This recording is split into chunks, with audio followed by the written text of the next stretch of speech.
conscientização dos pecados, passos para o novo nascimento, nascidos do Espírito e nascidos da carne. Muitas pessoas, infelizmente, estão impedidas de andarem na presença de Deus. Imaginam até que, pelo fato de estarem dentro das igrejas, agem de acordo com ele.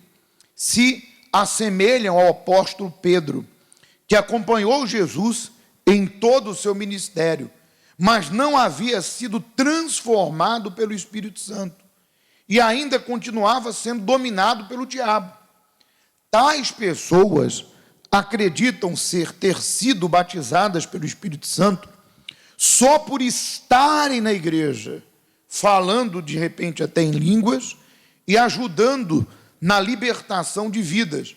Contudo, as línguas enganosas que falam e suas vidas derrotadas demonstram não serem nascidas do Espírito. Muito bem. Aqui é um assunto muito bom, muito bom. Por quê? Inclusive tem um caso de uma senhora, outro dia eu mostro para si, que nós libertamos, até uma ex-obreira, nós libertamos ela do demônio, mas antes de libertar, eu falei, demônio, como ela já foi de Deus, né? Como ela já foi obreira, porque nem todos que caíram não eram nascidos. Não sejamos ignorantes. Não sejamos ignorantes, porque Jesus diz, quem está de pé, cuide para que não caia. Significa dizer que, mesmo que eu tenha o Espírito Santo, se eu não cuidar, eu caio. Mas é claro, com o Espírito Santo, essa possibilidade, ela praticamente diminui muito. Por quê? Porque a pessoa que tem o Espírito de Deus, a Bíblia diz, aquele que não tem, esse tal não é dele. Então, quem tem é dele. Significa dizer que a pessoa que recebeu o Espírito Santo, ela já vem andando dentro da vontade de Deus. Ela já está andando em sabedoria. Porque o temor do Senhor é o princípio da sabedoria. Significa dizer que não tem como eu fracassar dentro da vontade de Deus. Mas é claro, os ataques vêm, as investidas vêm, as tentações vêm, os problemas vêm, as decepções virão, e aí é que o Espírito de Deus se faz mais necessário dentro de cada um que o recebeu, porque ele vai me auxiliar, o Espírito Santo vai me orientar, ele vai me fortalecer, ele vai me mostrar o caminho certo, aliás, ele vai me dar os frutos, que é as características de Deus necessárias, o auxílio necessário, que é o discernimento, como nós falávamos, tanto dos frutos como dos atributos, né? Enfim, Deus não vai me deixar à deriva. Eu não estou num barco à deriva. Meu barco tem remo, tem vela. Deus vai me guiar, tem um farol. Então não tem como, eu só caio. A pessoa que tem o Espírito Santo, ela só cai se realmente ela quiser. Porque Deus dá todas as condições para que ela fique de pé. Não tem como. E é claro, a pessoa que é nascida do Espírito, ela tem o discernimento. Que discernimento? Primeiro, a maior característica que uma pessoa tem o Espírito de Deus é o fruto. Eu lembro muito bem que quando eu comecei como obreiro, eu não falava em línguas. Eu fui falar em línguas depois. Ah, mas o pastor levantou o senhor como obreiro assim mesmo? Levantou. Graças a Deus, estamos aqui. Amém? Deus teve misericórdia. Mas eu tinha o Espírito Santo. Eu só não tinha desenvolvido os dons de línguas porque é um dom. Conforme você vai se envolvendo com Deus, com a fé, conforme você vai aumentando sua intimidade, sua vida com Deus, isso vem naturalmente. Mas o que era necessário para eu fazer a obra de Deus, eu já tinha. Amor às almas, paz, alegria, bondade, benignidade, domínio próprio, fidelidade, mansidão e longanimidade. Eu tinha os 9 frutos, como tenho, mas na ocasião, então eu já estava apto. Eu já estava apto para fazer a obra de Deus. E eu não tive dúvidas disso. E é aí que mora o X da questão. Se você tem dúvidas, porque não tem o Espírito Santo. Porque mesmo eu não falando na língua dos anjos, eu não tinha dúvidas que Deus entrou dentro de mim, na pessoa do Espírito Santo, e me transformou em uma outra criatura, porque, além dos frutos, eu tinha certeza, falo da ocasião, que Deus estava comigo. Então, se você diz assim, pastor, eu não falo na língua dos anjos, será que eu tenho o Espírito Santo? Você não tem. Porque se você tem dúvidas, porque você não tem. Porque o que é mais forte? Claro, é óbvio, nós sabemos que tudo é dom, tudo faz parte do caminho com Deus. Mas o que é mais forte? Os frutos ou as línguas? É óbvio que é os frutos. Porque pelo fruto se conhece a árvore. Então não é a língua, é o fruto. E se a pessoa tem o fruto, ela não tem dúvida. E ela tem consciência que o falar em línguas é um dom que se desenvolve na medida que ela vai tendo experiências com quem? Com Deus. É igual o dom da cura. Eu só vou desenvolver meu dom da cura se realmente eu me colocar à disposição de Deus, de repente como obreiro, como obreira, para que eu possa orar em quem?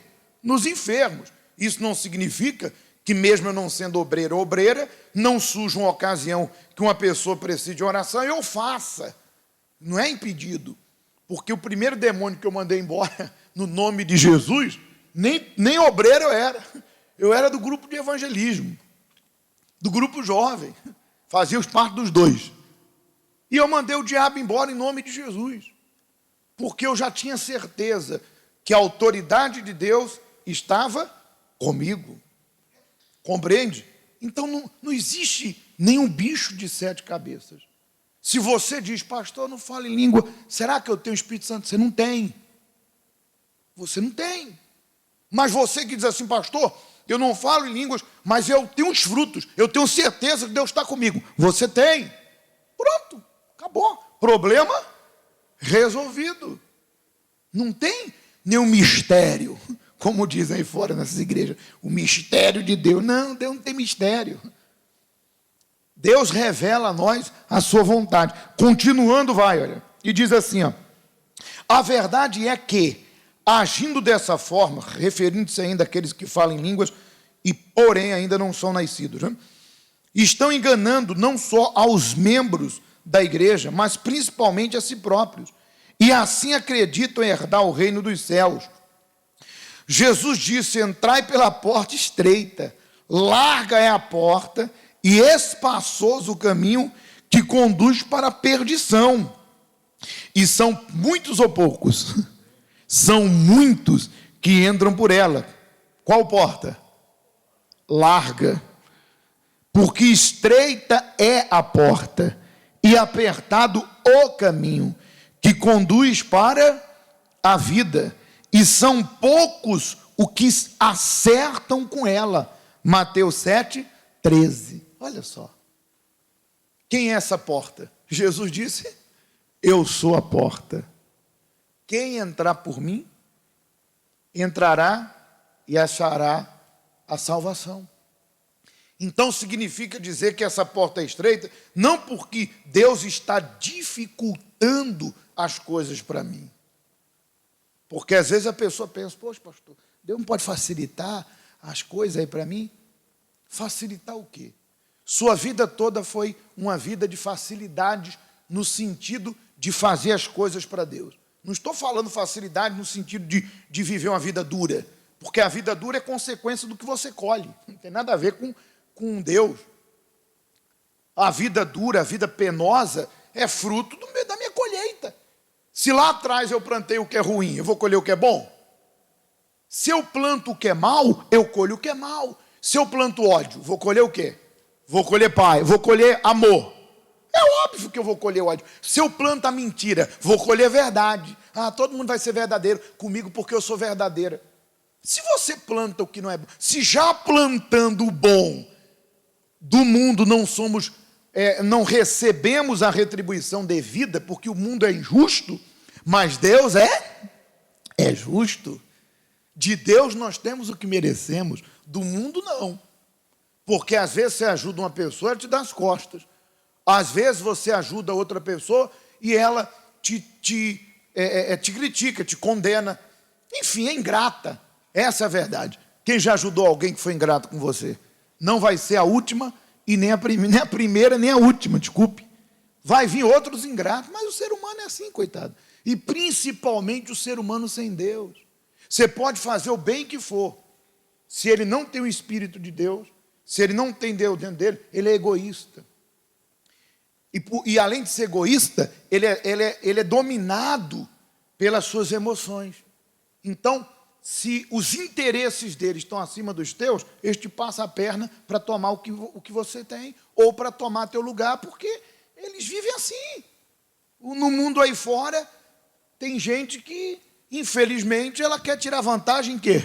Em tudo. É a natureza. Tem até aquela história, né? A historiazinha lá do sapo e do escorpião.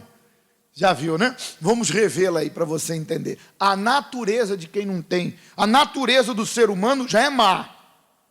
Quando o Espírito de Deus, quando eu sepulto o velho homem nas águas batismais e me coloco na vontade de Deus e recebo o Espírito de Deus, então aquele velho homem fica sepultado, morto. A partir daquele momento começa a reinar dentro de mim o novo homem que se refaz segundo a imagem de quem? De Deus ou do diabo? O novo homem é a imagem de Deus. Então eu que outrora era um mentiroso, eu que outrora era um tratante, um promíscuo, um impuro, um sem vergonha, um adúltero, um falso, eu passo a ter as características de Deus. Aquilo é passado.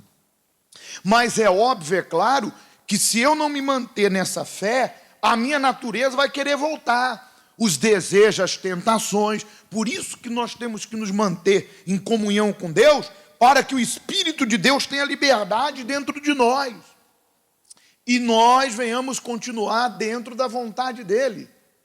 Agora, imagine, se eu sendo de Deus, se eu não vigiar, o velho homem pode querer mexer o dedinho e ressuscitar. Imagine os incrédulos aí fora, que de Deus não entendem o quê?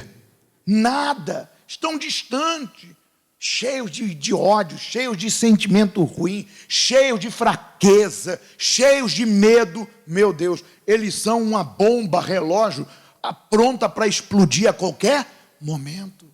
Por isso que quem é de Deus entende as pessoas, e quem não é de Deus não entende. Claro, o fato de eu entender não significa que eu tenho que me juntar a elas, mas você entende. Tem gente aí, meu Deus do céu, que está a ponto de se matar. E principalmente agora nessa pandemia, tem gente que, de repente, o que para você é uma luta vencida, para ela é um caso perdido. É uma luta vencida por você. Você sabe que Deus está à frente, mas tem gente aí que não tem essa fé. Está querendo se matar, pular do prédio, jogar embaixo de um carro, tomar remédio, está vivendo o inferno. Porque o velho homem está onde? Está vivinho. Então, voltando à história do escorpião, o ser humano aí fora, ele é do jeito que é, por causa da natureza.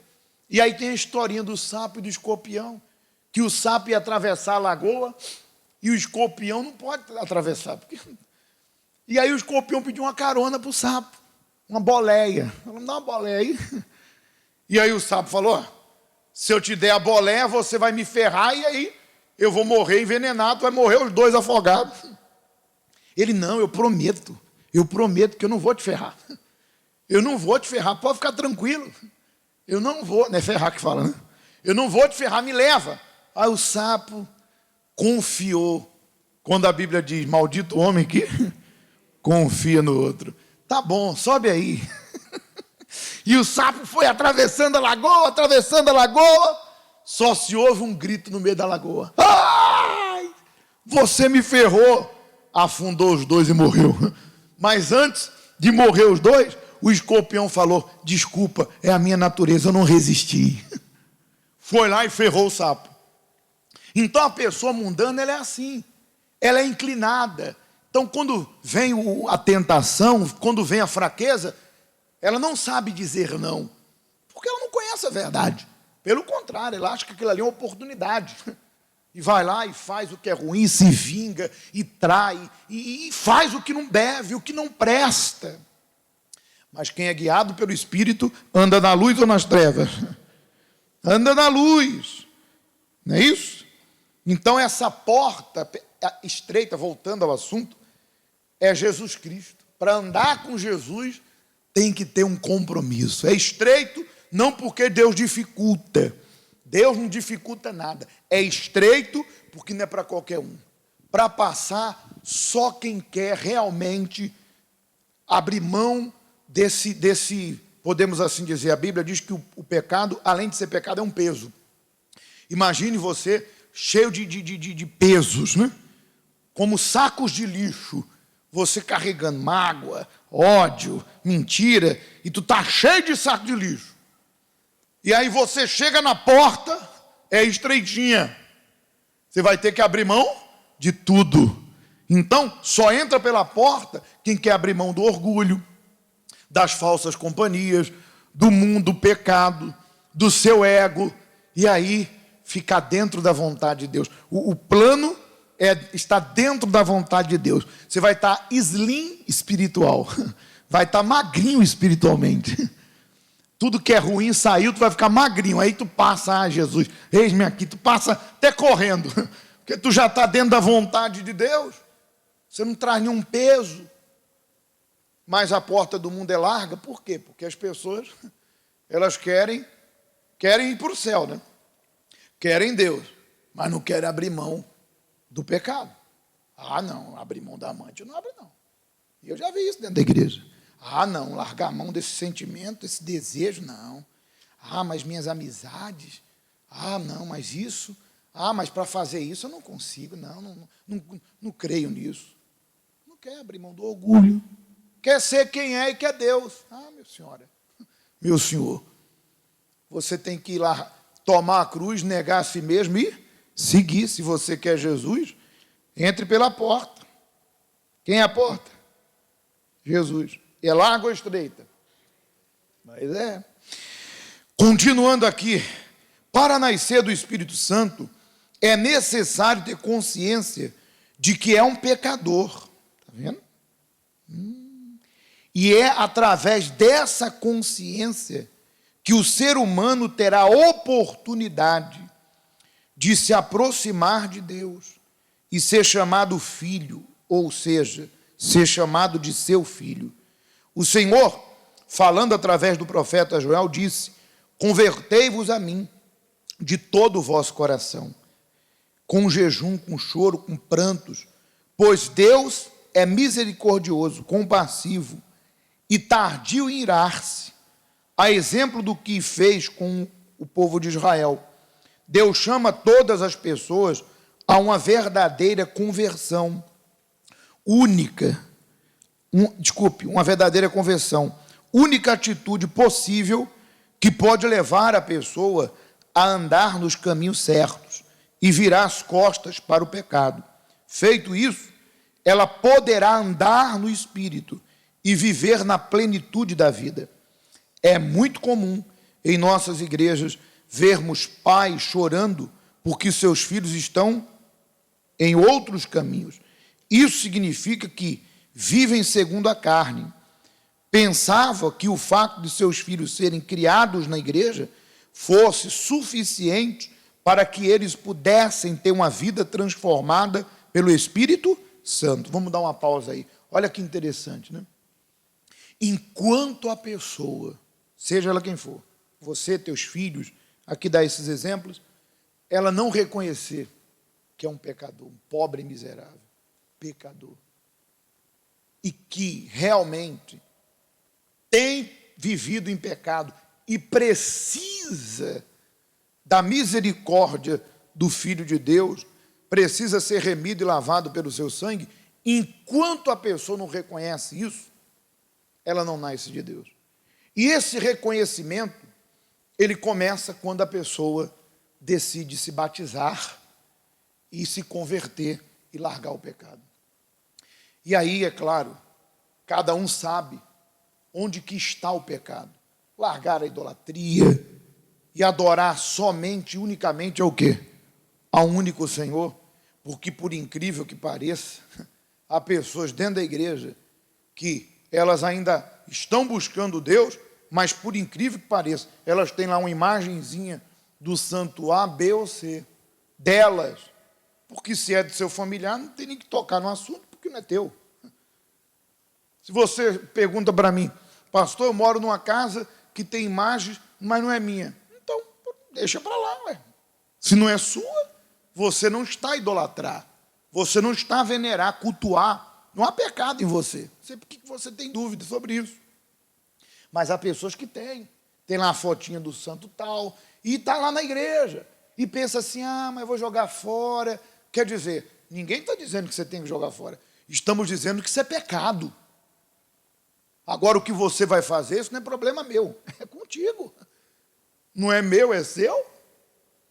Porque hoje em dia é assim, o pastor mandou. Não, a gente ensina a verdade. Se a pessoa quer viver na verdade, ela vai ter que tomar uma decisão, ou não. É óbvio, eu estou andando nesse caminho. Me dei conta que esse caminho realmente não presta. Eu vou continuar nele? É o pastor que vai me pegar pelo colo e vai dizer, não, vai aqui que eu te carrego para outro. Não, eu com as minhas próprias pernas faço uma conversão e largo. Então, é necessário você abandonar o pecado e reconhecer, meu Deus, eu estou errado mesmo. Olha, eu sou casado, mas estou me relacionando com aquela pessoa, eu estou na impureza, estou no adultério, estou na prostituição, estou alimentando esse ódio, eu estou alimentando esse sentimento ruim. Ó Deus, tenha misericórdia de mim, Jesus. Tenha compaixão. Quando a pessoa reconhece que ela está no pecado e se arrepende, sepultando a sua velha criatura, poxa, não há como, gente. Reconhece Deus como Senhor de tudo, porque não basta apenas largar o pecado, nós temos que também fazer a vontade de Deus, fazer aquilo que outrora a gente não fazia. Por exemplo, a oração, a fidelidade, a entrega, a obediência, o jejum, são coisas que exigem de nós um sacrifício, mas é o que nos conecta a Deus. Se não houvesse reconhecimento, é querer pular uma etapa, não tem como. É o mesmo que querer, vamos dar um exemplo aqui claro, é o mesmo que você querer pular um degrau da escada. Você está construindo uma escada na sua casa lá, para o primeiro andar, e aí você, não, vamos pular um degrau aqui. Não tem como. É degrau por degrau, não tem como pular a etapa. Para concluir, aqui diz, é necessário que os pais se conscientizem do perigo que estão correndo, e sua obrigação, educarem os filhos nos caminhos do Senhor, e com urgência devem mostrar-lhe a necessidade de nascer de novo. Talvez nem eles tenham passado por essa experiência, e por isso não a podem transmitir a quem? Aos seus filhos. Pastor, qual é a melhor maneira de eu ensinar? Dando exemplo. Se você der exemplo, eles vão aprender. Agora, não adianta você não dar exemplo, falar, isso é errado, e você faz coisa errada. Eles veem e falam, mas a senhora faz igual? Não faz assim, mas não faz o que eu estou fazendo, mas faz outra coisa. Então, o maior ensinamento é o exemplo que nós podemos dar. Graças a Deus. Por isso, conscientes dessa entrega sincera e verdadeira, eu não conheço você, mas agora nós vamos buscar o Espírito Santo. Se você reconhece que ainda não se conscientizou dos seus pecados, embora esteja na igreja, você permite que as raposinhas, que são pecadinhos, que têm o mesmo efeito, porque não há pecado pequeno que não leve para o inferno, e não há pecado grande que também não leve para o inferno. Todos conduzem à perdição. Mas, de repente, comparado ao que você era, você diz, poxa, eu melhorei. Mas Deus não nos chamou para melhorar, Deus nos chamou para sermos transformados. Então, enquanto eu não estiver dentro da vontade de Deus, eu não posso me acomodar e me dar por satisfeito. Não, eu tenho que me despojar totalmente das velhas obras e do velho homem, e tenho que ser quem Deus quer que eu seja. Se você esfriou na fé e voltou a fazer coisas que não deveria, pede perdão, confessa, se arrepende, Volta ao primeiro amor. E não há oportunidade melhor que essa do jejum de Daniel que estamos a viver. Amém?